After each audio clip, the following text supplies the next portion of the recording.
2025 নারীদের ওয়ানডে বিশ্বকাপে সরাসরি খেলতে পারবে বাংলাদেশ। তার আগে দিতে হবে পরীক্ষা। সেই পরীক্ষায় উত্তীর্ণ হলেই মিলবে দ্বিতীয়বারের মতো 50 ওভারের বৈশ্বিক আসরে খেলার সুযোগ। ভারতে অনুষ্ঠেয় উইমেন্স ওডিআই ওয়ার্ল্ড কাপ 2025-এ সরাসরি খেলার সুযোগ পাবে 6টি দল। এর মধ্যে স্বাগতিক হিসেবে খেলবে ভারত, আর বাকি 5টি দল খেলবে আইসিসি ওয়ানডে চ্যাম্পিয়নশিপের পয়েন্ট টেবিলের ভিত্তিতে। সেই পয়েন্ট টেবিল অনুযায়ী এরই মধ্যে নিশ্চিত হয়েছে ভারত, অস্ট্রেলিয়া, ইংল্যান্ড, দক্ষিণ আফ্রিকা ও শ্রীলঙ্কা। সরাসরি বিশ্বকাপের সুযোগ পাবে আরও একটি দল। সেই প্রতিযোগিতায় বেশ ভালোই এগিয়ে আছে বাংলাদেশ।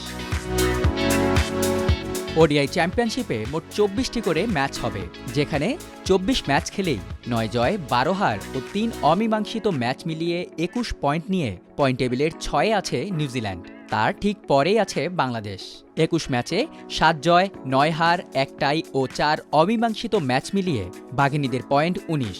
বাংলাদেশের পরেই আছে পাকিস্তান। তবে 24 ম্যাচ শেষে মাত্র 17 পয়েন্ট নিয়ে এরই মধ্যে সরাসরি খেলার সুযোগ হারিয়েছে দলটি। আর বাংলাদেশের মূল প্রতিপক্ষ ওয়েস্ট ইন্ডিজ। 19 ম্যাচ খেলে 14 পয়েন্ট নিয়ে বাঘিনীদের ঘাড়ের উপর নিঃশ্বাস ফেলছে উইন্ডিজরা। সেই ওয়েস্ট ইন্ডিজের বিপক্ষে তাদের মাটিতেই নারীদের ওডিআই চ্যাম্পিয়নশিপের বাকি 3টি ম্যাচ খেলবে বাংলাদেশ।